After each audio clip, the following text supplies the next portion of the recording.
Welcome to my channel. Subscribe, listen, and enjoy my stories every day. The glare of the laptop screen didn't make up for the coldness seeping into the room, or perhaps, it was just seeping into my bones. I scrolled through social media to kill time, a routine distraction from the silence of our home since Laura had left for her girls' night. The night was uneventful until a particular post stopped me dead, a picture, vivid and loud in its implications. It was a post from someone I barely knew, tagged by another distant acquaintance. The photo showed a group of people clustered around a lavish dining table, drinks in hand, laughter frozen in a perfect candid shot. And there, leaning a little too close to a man with a familiar smirk, was Laura. My Laura. Except, that wasn't just any man, that was Michael, her ex-husband, at what was clearly his birthday party. A knot tightened in my stomach.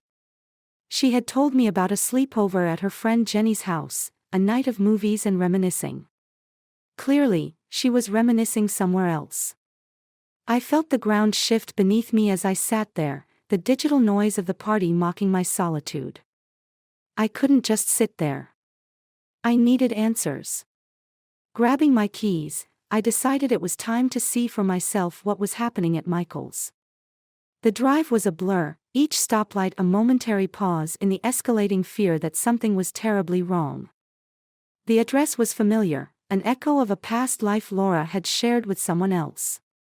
I parked down the street, my heart pounding a relentless rhythm as I approached the building. The muffled thumps of music seeped through the walls, the pulse of betrayal growing louder with each step. I reached the door, hesitated, and then leaned closer. And that's when I heard it, her laugh, distinct, carefree, followed by his all-too-familiar reply. "How good you are, Michael," floated through the cracks like a poisonous gas. The world tilted. Betrayal, sharp and acrid, filled my senses. My next steps felt robotic, driven by a primal script I hadn't known was written into my bones. I stepped back, shadows coiling around my resolve. Revenge, a word I had never associated with myself, suddenly became the only clear note in a cacophony of chaos.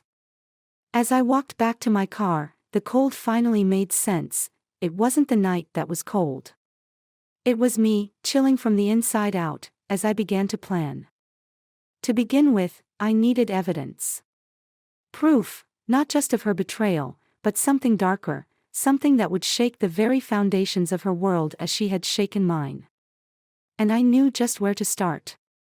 The morning sun barely nudges the horizon as I find myself outside Jenny's house, the alleged location of last night's sleepover. My hands tighten around the steering wheel, my mind racing with every possible scenario. Today, I'm not just a betrayed husband, I'm a detective in my own twisted love story. A gentle tap on the passenger window startles me. It's Jenny, her brow furrowed in concern as she peers into the car. I roll down the window, feigning a smile. "Hey, Jenny. Early morning, huh?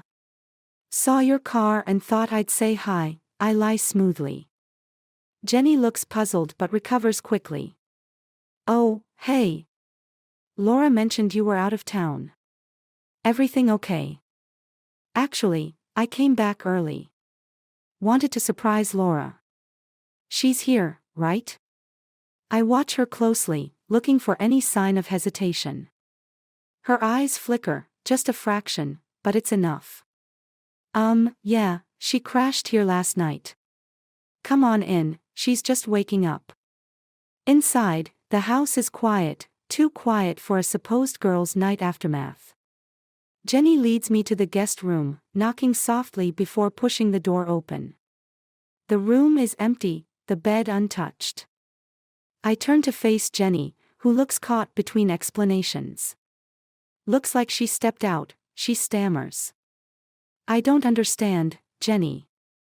You just said she was here." My tone is calm, but my patience wears thin. I must have assumed. "Sorry, I really thought she stayed over," she mumbles, avoiding my gaze. The lie hangs heavily between us, and I know I need more allies in this deceitful game. Listen, Jenny, I know she was at Michael's party last night. I saw the pictures. I'm not mad at you, but I need the truth. Can I count on you? Jenny's shoulders slump, the facade crumbling. I'm sorry. She asked me to cover for her. I didn't want to lie to you.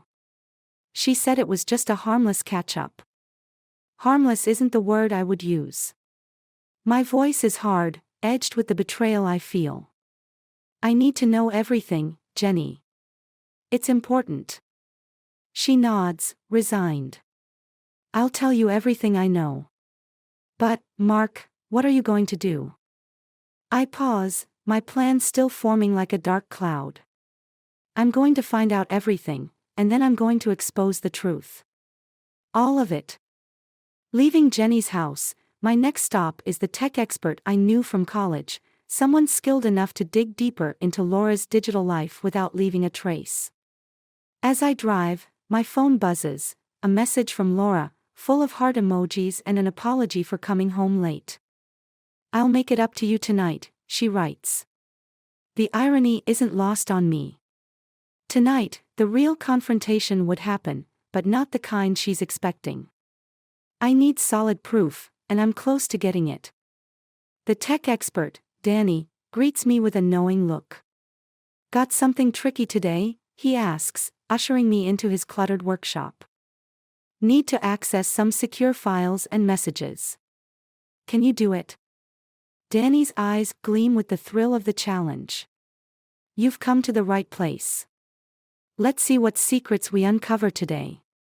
As Danny works, I ponder my next moves. Confronting Laura is inevitable, but I need undeniable evidence that her deceit runs deep. Only then can I decide how to end this charade, expose her betrayal to everyone who thinks she's still the perfect wife, or confront her and watch her world crumble in private. Either way, her life as she knows it, and Michael's, is about to change drastically. The glow of Danny's screens casts a ghostly pallor over his concentrated face as he taps away at his keyboard, a symphony of clicks and clacks filling the small, cluttered room. I pace back and forth, each step echoing my racing heart. Got something, Danny finally says, breaking the silence. He swivels his chair to face me, his expression grave. Looks like Laura's been messaging Michael a lot more than just catching up. I'm talking daily chats, late-night calls, the works. He turns the monitor towards me. The screen displays a graphical interface of call logs and message snippets, a digital trail of deception laid bare.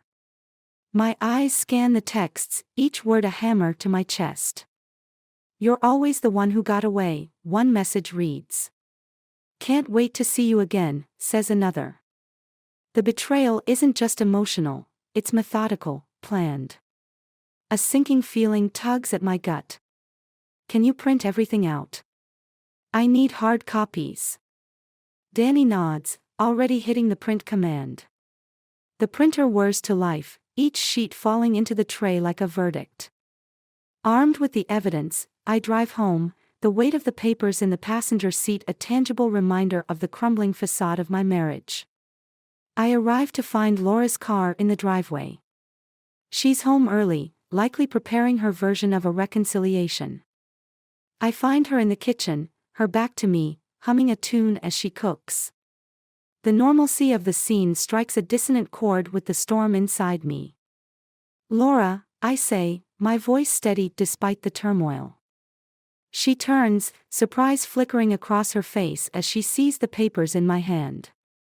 Mark. You're home early. I was just making us dinner. I cut her off, spreading the papers across the kitchen island. Or were you planning dinner with Michael after this? Her face drains of color, her eyes darting to the sheets then back to me. Mark, No, Laura. I know everything. The party, the messages, the calls. It's all here. How long were you going to lie to me? She opens her mouth, then closes it, struggling for words. Her usual confidence, nowhere to be seen. I was going to tell you, she finally whispers, her voice a mix of defiance and defeat. Tell me. When? After you rekindled whatever you have with him. I throw the question like a spear, hoping to pierce her armor. It's not like that.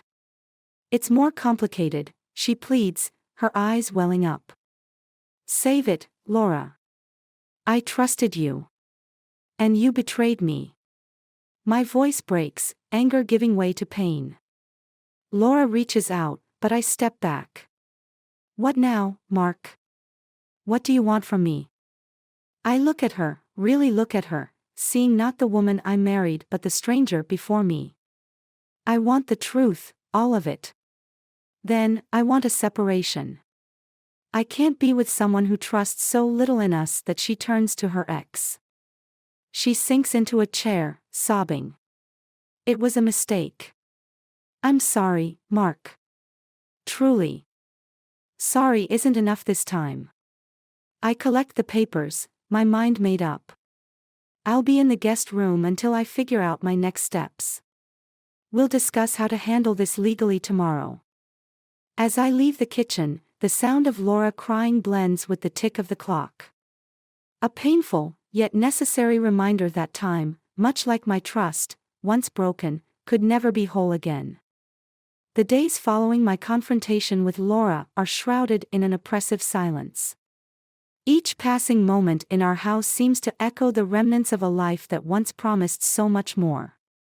We speak only through the necessities of dividing our lives, her voice hollow, void of the warmth I had once fallen for.